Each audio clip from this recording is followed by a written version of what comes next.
দাদা হাত ঢোকাও তো।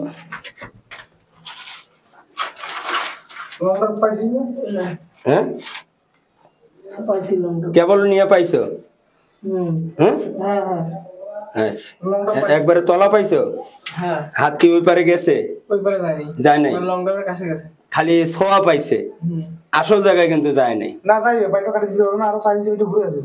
আচ্ছা 4 ইঞ্চি পাইপ উপরে আছে বুঝলাম, কিন্তু যখন এটা ইউজ করবে তুমি আবার দাও ওই বাথরুম মানুষে ইউজ করবে আর ওই বেডা এসে মুখ ঠেকায় ফ্লোরের লগে ঠেকায় ওয়াশ করবো, এটা কি হয় কিরে ভাইয়া? আচ্ছা আচ্ছা তুমি নতুন মানুষ তাই না? আচ্ছা এই জন্য লং ড্রাইভটা যদি আমি উঠাই দিই আমার এই যে এক হাতে 18 ইঞ্চিতে দাদা হয়ে যেতেছে, ঠিক কিনা?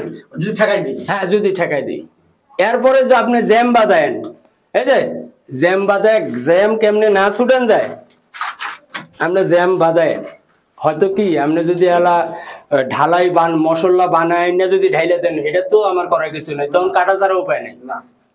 কিন্তু এমনি আপনি ওই যে বস্তা একটা ভরিয়া দিয়েন, বস্তা কেমনে পার করানো লাগে ওটা আমার আমি দেখাই দিব, কিন্তু কেউ যদি এনে ঢালাই এনে ঢাইলা দেয় ওটা তো আমার বাপেরও ক্ষমতা নাই, কারো ক্ষমতা নেই, ঠিক আছে না? আচ্ছা এই ব্যাপারগুলো খেয়াল করে